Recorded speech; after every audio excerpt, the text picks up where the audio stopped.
Hello everyone, welcome to CLAT prep. आज है 18 अप्रैल 2025 और जैसा कि आपको पता है हम डेली न्यूज़ एनालिसिस करते हैं, फैक्चुअल एनालिसिस करते हैं और उसके बाद 20 क्वेश्चंस की प्रैक्टिस भी करते हैं। तो चलिए उसी सीक्वेंस को कंटिन्यू करते हैं। आज कौन सा डे है? तो 18 अप्रैल। पहला क्वेश्चन है हमारे सामने, where was the defence literature festival Kalam और कवच 2.0 ऑर्गेनाइज? तो कहाँ पर हुआ है? तो सिंपल याद रखना, न्यू दिल्ली। ठीक है, new Delhi. Option number C is the right answer. Which state won the 15th hockey India senior men's national championship? तो किसने जीता है? तो याद रखना आपके पंजाब ने उसको जीत लिया है। ठीक है, सिंपल वन लाइनर में याद रखना। According to India justice report 2025, आज हमने एडिटोरियल में डिस्कस किया था कि इंडिया जस्टिस रिपोर्ट आई है जो पहली बार 2019 में आई थी, जो भारत में जेल है ना, भारत में जो जुडिशरी है उसमें कितनी पोस्ट खाली है, उन सब के बारे में बातें करती है। तो इस रिपोर्ट को प्रेजेंट किया गया। तो पूछा है which state ranked first among the large and the mid size state in delivering justice? तो पहले नंबर पे कौन है? तो याद रखना Karnataka. Option number B is the right answer. ठीक है, उस रिपोर्ट का थोड़ा सा पार्ट है। Which state top the India justice report 2025 among the small states? तो किसने टॉप किया है? तो याद रखना Sikkim. Option number B is the right answer. ठीक है, चलते next. Where did the 6th India Uzbekistan military exercise डस्टलिक? आपसे पूछ लेगा डस्टलिक किस किस के बीच होती है? तो इंडिया और उज्बेकिस्तान के बीच में। आपसे पूछ लेगा कहाँ पर हुई है? तो याद रखना आपकी option number B, that is Pune is the right answer. कौन सी एक्सरसाइज हुई है? डस्टलिक। ठीक है, चलते next. Which state's chief minister launched the Sehat app? Sehat app किसने लॉन्च किया है? तो सिंपल सा याद रखना आपके जम्मू कश्मीर के सीएम ने इसको लॉन्च किया है। तो option number B is the right answer. What is the scientific name of the Bengal tiger? Bengal tiger आपने देखा, वो देखे गए थे जयपुर के नाहरगढ़ उसके अंदर जूलॉजिकल पार्क में। तो आपसे पूछ लिया कि बताओ इसका साइंटिफिक नेम क्या है? तो याद रखना इसका साइंटिफिक नेम है Panthera tigris is the scientific name for the Bengal tiger. Next, what is the IUCN status of the Bengal tiger? उस बंगाल टाइगर का IUCN स्टेटस क्या है? तो याद रखना वो एंडेंजर्ड लिस्ट के अंदर आते हैं। ठीक है, आपसे एग्जाम में पूछ लेता है कौन लिस्ट कंसर्न में है, कौन क्रिटिकली एंडेंजर्ड है, ठीक है, कौन एंडेंजर्ड है। तो ये क्या है? एंडेंजर्ड लिस्ट में। Next, which initiative was launched by the Indian government to protect Bengal tiger? तो बंगाल टाइगर्स को प्रोटेक्ट करने के लिए याद रखना हमारे यहाँ पर एक एक्ट आया था जिसका नाम था वाइल्ड लाइफ प्रोटेक्शन एक्ट, जिसमें हम वाइल्ड लाइफ को प्रोटेक्ट करते हैं। तो जो वाइल्ड लाइफ प्रोटेक्शन एक्ट आया था, उस वाइल्ड लाइफ प्रोटेक्शन एक्ट के अंडर में क्या ये कब आया था? 1972 में। तो इसके अंडर में एक प्रोग्राम स्टार्ट होता है, एक प्रोजेक्ट स्टार्ट होता है जिसे हम क्या कहते हैं? Project tiger. और प्रोजेक्ट टाइगर कब स्टार्ट होता है? 1973 के अंदर। सिंपल सा याद रखना।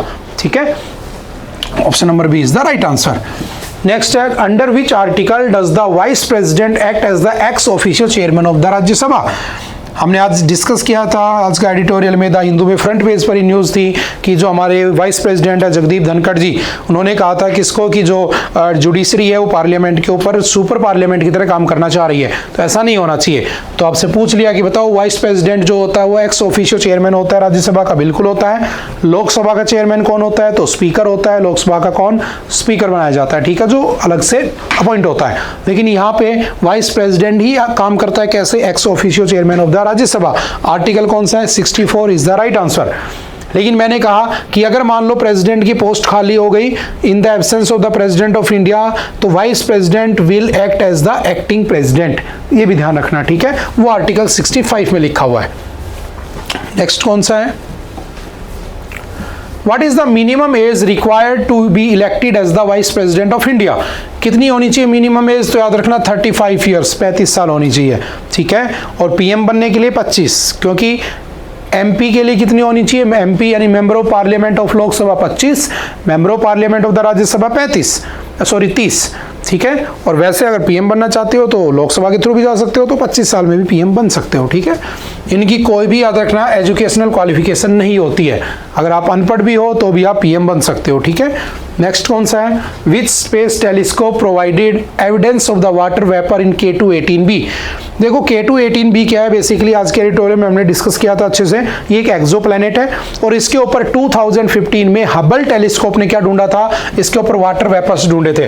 तो राइट आंसर कौन सा हो जाएगा, हबल टेलीस्कोप। लेकिन अभी हबल को हमने हटा दिया है, ये नासा का टेलीस्कोप है, ध्यान रखना। अभी इसकी जगह कौन काम करता है, तो जेम्स वेब काम कर रहा है, ठीक है। तो जेम्स वेब ने इसके ऊपर कुछ ऐसा ढूंढा है, DMS डाइमिथाइल, ठीक है, जो कि कहां पर पाया जाता है, सिर्फ और सिर्फ लिविंग ऑर्गेनिज्म ही उसको प्रोड्यूस कर सकते हैं। तो कहा जा रहा है कि मे बी वो जो 120 लाइट ईयर दूर है वहां पर लाइफ पॉसिबल हो सकती है, वहां पर जीव रहते हो सकता है एलियंस रहते हो, क्योंकि वहां पर जो गैस वहां पर देखी गई है वो जो डाइल मिथाइल है, DMS, वो सिर्फ और सिर्फ लिविंग ऑर्गेनिज्म ही प्रोड्यूस कर सकते हैं।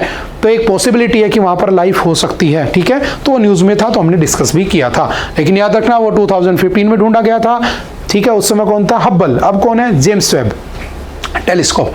K2-18b, the exoplanet showing signs of the potential habitability was discovered in which year। तो कब बना होता है, 2015 में। Option number C is the right answer. What distinguishes an open economy from a closed economy। याद रखना क्या डिफरेंस होता है। तो मैंने आपको इंडिया और चाइना वाला जो स्टार्टअप महाकुंभ के अंदर डिस्कशन हुआ तो उसमें हमने पढ़ा था कि क्लोज्ड इकोनॉमी में इंटरनेशनल ट्रेड को अलाउ नहीं किया जाता है, ओपन इकोनॉमी में क्रॉस बॉर्डर ट्रेड को भी अलाउ कर देते हैं, जैसे इंडिया और China. India is a open economy, China is a closed economy. तो राइट आंसर कौन सा हो जाएगा, क्या पूछा इसने, ओपन इकोनॉमी और क्लोज्ड इकोनॉमी को अलग कैसे किया जाएगा। तो एक closed economy does not engage in the international trade. Option number B is the right answer, ठीक है। पढ़ लिया था हमने एडिटोरियल में। Which of the following is a characteristic of an open economy. Open में क्या होता है, इसके अंदर सिंपल सा याद रखना, free flow of the goods, services and the capital across the borders, ठीक है। नेक्स्ट कौन सा है, India is considered what type of economy in terms of the international trade. तो भारत को कौन सी इकोनॉमी कहा जाता है, तो याद रखना भारत एक ओपन इकोनॉमी है with regulated foreign trade. Regulated foreign trade के साथ ओपन इकोनॉमी है। चाइना क्लोज्ड इकोनॉमी है, ध्यान रखना। ये भी एक वजह है कि चाइना हमसे आगे है, ठीक है।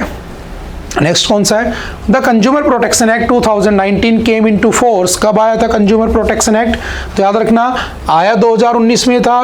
केम इनटू फोर्स कब आता है, तो याद रखना 20 जुलाई 2020। और ये भी न्यूज हमने डिस्कस की थी कि जो कोचिंग इंस्टीट्यूट होंगे वो बच्चों को मिसगाइड नहीं करेंगे, वरना तो फाइन लगा दिया जाएगा। IIT JEE वाला जो रिजल्ट आने वाला है उसमें, ठीक है। तो चलते हैं नेक्स्ट।